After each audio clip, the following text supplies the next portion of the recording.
Yesterday, you told reporters off the Our colleagues on both sides of the aisle. Together across the aisle. This was a bipartisan effort. This is not a party issue. Good morning. Welcome to Washington Post Live. I'm Leigh Caldwell, co-author of the Early 202 newsletter and anchor of Washington Post Live. This morning, I have a fantastic and unique bipartisan pairing in the latest edition of Across the Aisle. I am joined by Colorado Representative Republican Ken Buck and Democratic Senator of Missouri, Amy Klobuchar. Thank you both so much for being here. Well, thank you. Appreciate it. But it is Minnesota. They're both M states. Oh, Minnesota. Did I say Missouri? I got no sleep last night. I was up till 1:30 with this debate coverage, and I'm struggling. The looming shutdown? You mean that? And a government shutdown and so much happening. If I can get through this week, Senator, I will be very lucky. Okay. Anyway, Minnesota. You both are joining me to talk about legislation you both have co-sponsored called the Journalism Competition and Preservation Act. So I want to take a step back before we talk about the specific legislation. And I want to talk about the decline of local news, which is what this legislation attempts to address. Senator Klobuchar, can you talk about some of the challenges that local journalism has had over the years? Sure. And I speak for this just from my personal experiences. My dad was a longtime reporter, columnist for the Minneapolis paper. Wrote 23 books, including Will the Vikings Ever Win the Super Bowl, which is sadly still relevant today, which I'm sure Ken, coming from Colorado, enjoys. So what I've seen is the greatness of news, how it brings people together, the local news, whether it is high school football scores, whether it is bad weather is on the way on the radio, or whether it is finding out that there's something bad going on at your local city council. And no national news organizations are going to know when that council starts their meetings, much less if there's some scandal going on. That's why we need news. It's part of our democracy. So what we have seen is something like in the next few years, we're going to lose 25% of the nation's newspapers, many of them small ones. They do not have the clout to be able, the Worthington Globe on the South Dakota border, that's a Minnesota paper, they're not going to get Mark Zuckerberg to pick up the phone when they call to question why they're using snippets from their articles and not compensating them. A Lanesboro newspaper on the other tip of my state is not going to be able to get Sundar, the CEO of Google, to talk to him about what's happening. That's why what Ken and I are proposing here on a bipartisan basis is to allow the news organizations to combine their clout and be able to negotiate with these big monolith tech companies. And it is not easy. Congress is yet to be able to take them on in any big way, much less a tiny radio station. So that's what the bill allows for. Worked in Australia. Sorry, Senator, I'm going to cut you off because I want to get to the bill in a moment, but I really want to focus on the problem here and what's happening and the decline of local news.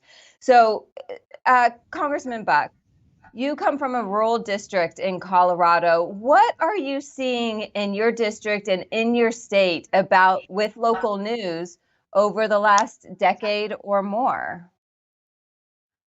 So what we have is a consolidation of small newspapers, and they are using sort of the larger newspaper, a Denver Post or larger publication, and taking those stories and running with those stories. We've seen a lot of shrinking in the newsroom. We've seen probably 70–80% layoffs of reporters and ad folks and others. And when I first saw this issue of Google scraping the news, I couldn't believe it was legal. It just doesn't make any sense. You've got a company that invests in the product, the creation of news, getting nothing, and you've got Google selling their advertising for great profits, and it just doesn't make sense. It doesn't make sense for these giant monopolies, big tech monopolies, to treat the local news sources the way they treat them, because ultimately they go out of business. And so we have in Colorado a lot less local news. And really, as Amy was saying, it's what binds a community. People want to go to the local football game, but if they don't make it, they're going to be talking about it at the coffee shop the next day, and they want to know what happened, and they want to know in real time. And so getting the shutting down newspapers, and we've seen a lot of them shut down in Colorado. Shutting down newspapers is really a threat to the rural way of life. Yeah. And the nationalization of news too. And, you know,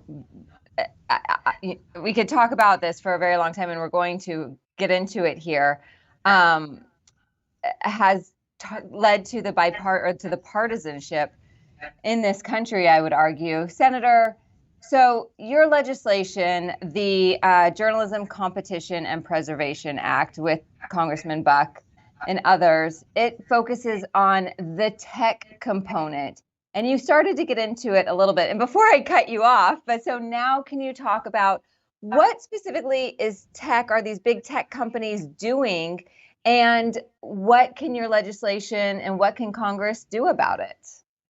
Sure. And well, it's just because I was filibustering, Leanne, that Ken, and the House members just love these senators going on and on and on. So what we've seen is a major decrease in the ad revenues to local newspapers, which billions and billions of dollars each year. And if you looked at a graph of starting with when, as Ken described, mostly Google and Facebook started scraping their content for free, you see the ad revenue going up for the big tech companies and the ad revenue going way down for newspapers. So to give you a sense, in July of just this year, Google reported more than $58.1 billion in advertising in revenue in a single 3-month period. 58.1 billion. At the same time period, you see the local newspapers revenue go down from 37 billion a year in 2008 to less than 9 billion in 2020. Wow. Look at one goes down, one goes up. So the connection is right there. So what we are trying to do is basically to compensate these news organizations. They'll have their own sites, of course, but all of it is gravitating over to their monopolies because they control all of the access. They're gatekeepers, as Ken's great committee, the work that he did with David Cicilline in the House and their major investigation showed. So we're trying to even the playing field so that these small newspapers, radios and TVs, broadcasters, locals, can be able to combine and negotiate a rate for when they're scraping the news, basically, so that their reporters can get paid for doing it. And when this happened, and this was a point I was making, in Australia, where they took it on, $200 million has already changed hands. And how we do this, we say you have 180 days, you got to come up with an agreement on how much this is valued and how much you're paying the news organizations based on their size and the content. And if you don't, it'll go to an arbitrator, to baseball arbitration. Canada is taking on the exact same thing right now. Google is negotiating with them as we speak. Facebook has now taken their content down, which we believe is also retaliation. And if stuff like that's going to happen here, we're going to have to deal with that in our legislation as well, because monopolies can't just stop them and retaliate. That's also what they're doing. So, Congressman, small newspapers don't have a big lobby shop. Big tech companies do. What sort of pushback are you seeing from big tech on this issue? Well, it's one of the great ironies, Leanne, that the reason that these newspapers can't combine and have a stronger negotiating position with a monopoly like Google or a monopoly like Facebook is the antitrust laws. The antitrust laws prevent them from coming together and acting as one, so that there is a large group of news producers versus a large monopoly that is distributing this information. And so what this bill does is it just exempts these small newspapers from the antitrust laws. The antitrust laws that have been ineffective at allowing competition in the marketplace for Google, allowing competition in the marketplace for Facebook. We're going to allow these newspapers to act as one unit in negotiations. And I think that's really the critical component is they have very little power when you're talking about 3 or 4 people working in a small rural town to negotiate with Google. They have much more power, much better negotiating position when you allow them to come together. So my friends on the right who talk about the fact that this is terrible, we shouldn't be interfering in the marketplace. We interfere in the marketplace by enforcing the antitrust laws that don't allow these newspapers to combine. So, Senator Klobuchar, Mm-hmm. what are you hearing from tech companies, and what are you hearing from how did these small newspapers, was there any sort of organizing that was done that came to Congress? How did this get started? Well, it gets started when you started to see newspapers folding, when you started to see radio stations getting decreased in their ad revenue. And so they formed a group, this News Alliance, and came to Congress and said, what can we do about this? And at the same time, other countries were dealing with the exact same problem. So we came up with this, I would say, uniquely American solution, which was not to throw taxpayer money at them, but the solution was to allow competition, to allow them to negotiate with the big guys. And throughout American history, there have been exemptions made to the antitrust laws for like ag co-ops and things like that, because they were too small to be able to negotiate with the big guys for their input costs and things like that. So that was the model that we used. I was actually shocked at how vociferously the companies pushed back. It just shows how much money is out there.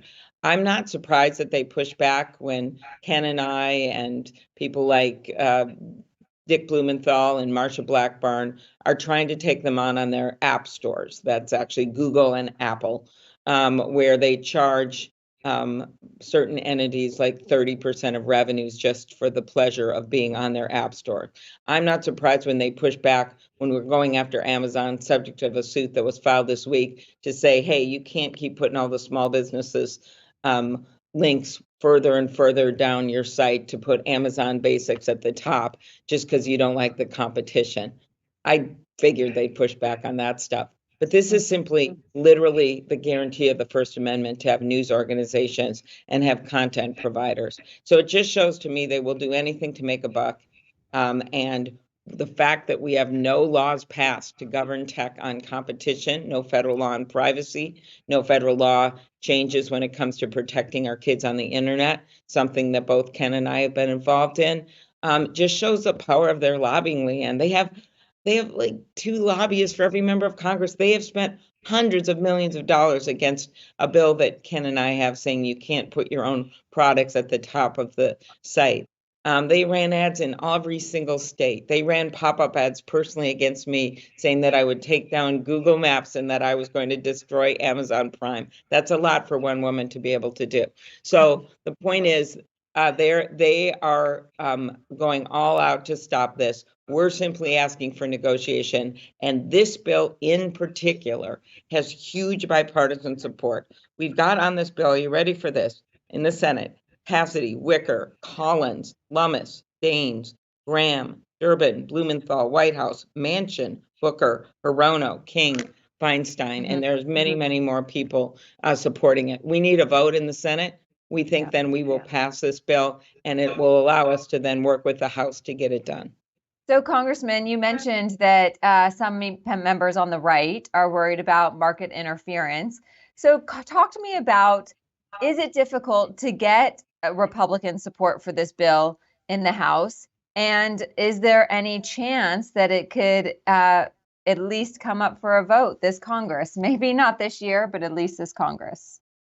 Well, Leanne, I'm optimistic that it will come up for a vote at some point. I have to tell you, I was optimistic that we wouldn't shut down government also. I'm less optimistic about that right now. I do think that if the Senate, and let me just say, Senator Klobuchar is doing a great job in the Senate Judiciary Committee getting this bill through with the support that she has now. I believe that if Senator Klobuchar's bills from before, from the last Congress, would have been allowed on the floor of the Senate, they would have had the 60 votes necessary to move forward with those bills. And what we're hoping for is that a bill like the JCPA can pass. It has passed the Senate Judiciary Committee. If it passes the Senate floor, then we will get that bill. We'll have the specific language and know exactly what the target is, and we will be able to move forward with that bill in some way. Obviously, the Judiciary Committee is different now than it was in the last Congress, and so it will be more difficult to get it through the Judiciary Committee. I think there is a mechanism to get that bill to the floor and get a broad bipartisan vote on that. I think there are 50 or 60 Republicans in the House that would vote for this bill. A large percentage of the Democrats, we would pass the bill on the House floor. I'm just hoping that Leader Schumer can get this bill to the floor so that we have something to work with. Yeah, And Congressman, I Senator want to follow. Yeah, go ahead, Yeah, Senator. go. Well, okay, so Congressman, I was going to follow up with you a little bit and kind of the big picture of the media landscape in the Republican Party. Of course, the former president made very common phrase, enemy of the people, try to attack the media all the time. I know that is not what you believe, but has that contributed to gaining support for legislation that would help the media and help local news? I don't think the president's comments hurt or help. I think this is really an issue of sort of market analysis by different Republicans and Republican groups in Washington, D.C. I think when you talk about Republicans, one of the longstanding principles is that we should not, as a government, interfere in the marketplace. The problem is, in this situation, we don't have a market. We have a monopoly. And we have to make sure that we have competition. It's not the same Republican Party necessarily, but when you go back to Teddy Roosevelt, the trust buster, a Republican, we have a long history in the Republican Party of making sure that we have competition, that the marketplace, the competitive marketplace, is the best way to solve economic problems. And now we have sort of post-Bork, a different feeling in the Republican Party in some ways. Although Mike Leigh, Senator Klobuchar's colleague on the Judiciary Committee, has supported a number of pieces of very important antitrust legislation, and he is sort of a Bork proponent. And so I think that there is the possibility, both in the House and the Senate, of getting a lot of Republicans on board with this legislation. Senator Klobuchar, has Leader Schumer committed to bringing this up this year? Yes, he is committed to a vote in that he wants to really have this bill move along. I don't know if it's going to be this year or next year, but he is committed to this bill and has, told others that he wants to see this bill come to the floor. So, these are always joint efforts with Republicans. I will say that Senator Cruz initially opposed this bill, and I was able to work with him. We had a long negotiation right in this office where I am sitting right now, and then he did vote for the bill. And so those are the kinds of changes you see over time when you work with people. So in answer to Ken's question, when you have got conservatives like Senator Kennedy of Louisiana, and when you've got people like Senator Cruz, I'm not saying every conservative in the Senate is going to support this bill, but when you have people like that that vote for the bill, and this is in committee, that's a major shift, and it shows the broad support. When you can go from Mazie Hirono and Cory Booker and Sheldon Whitehouse to Ted Cruz and Kennedy. I think you get it. We're going the spectrum in that people may have different views of news organizations and ones they like and what they don't. Does that surprise us? But they still understand the value of having strong news, the value of not turning over how we get our information as citizens to two big tech companies. That's insane. And that is where we're headed if we don't do something about this. We will lose actually the value of the diversity of news, in that you can have some more conservative news outlets, some more that are liberal, and some that are in the middle and are just, as I guess during his hearing, Chief Justice Roberts said, calls balls and strikes, right? You can have it all over, run the gamut, but you have to have news organizations. And the fear here is that they are literally going to take this over, and the same thing's happening on the marketplace because they're gatekeepers to all the information. We're not being crazy here. We're not saying destroy these companies that have produced so many jobs and new innovations and Google Maps and the like. What we're saying is put some guardrails in place so that you can protect competition. That's what Democrats and Republicans have done since this country started. That was the whole Sherman Act, the Antitrust bill. That was the Clayton Act. Over time, our country has adjusted its laws to allow capitalism to flourish and not to be stomped down by what Adam Smith called the godfather of capitalism, the standing armies of monopolies. Mm-hmm. So, Congressman, first of all, thank you guys so much for that conversation. I'm going to switch a little bit to some news of the day. Congressman Buck, you mentioned that you are not so confident anymore that there will not be a government shutdown.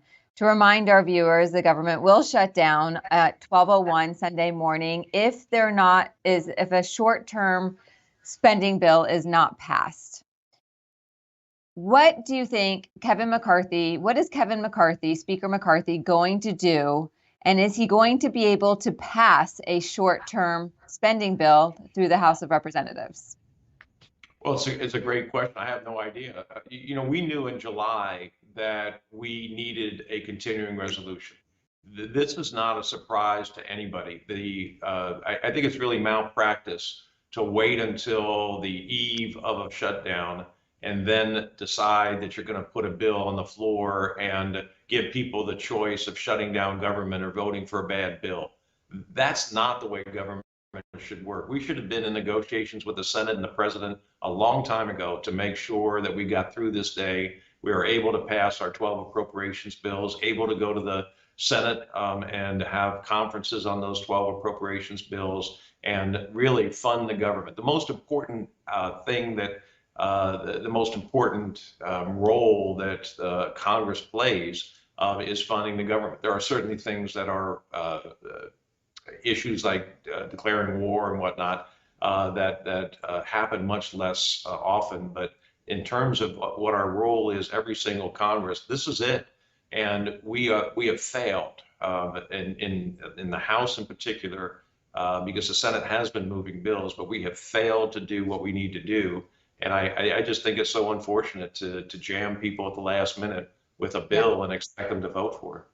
Really quickly, do you have confidence still in Kevin McCarthy as Speaker? Well, I'm not going to talk about supporting a motion to vacate or anything else at this point. I want to see how this goes. If he has some magic wand and can get a bill passed before government shuts down, more power to him. Senator Klobuchar, I know you have to run, but really quickly, you have called on Senator Menendez to resign. He is supposed to talk to Democrats today behind closed doors at your lunch. Are you going to attend, and what do you need to hear from him? Well, we also at our lunch are going to be focused on what Ken was just talking about, to be very clear, which is the potential looming shutdown. And we have a Senate bill that got 80 votes when you count the 3 that were out sick, 80 votes, including 30 Republicans, that we believe is the answer to the problems that Ken just laid out. As for Senator Menendez, 2 days ago, I called for him to resign, and I believe that's what should happen. I don't think he's going to do that, but I think what was laid out in that complaint was a complete breach of trust, and that he should resign. Great. And we are out of time. Thank you both so much for joining me. Ken Buck, Okay. Republican of Colorado, and Senator Klobuchar from the great state of Minnesota. Thank you All so right. much for such a wonderful conversation. Enjoy the rest of your Okay. day. That's very Thank good. you. Thank you. See ya. And thank you for watching. To watch this program again or all of our other programs, please visit WashingtonPostLive.com. Till next time.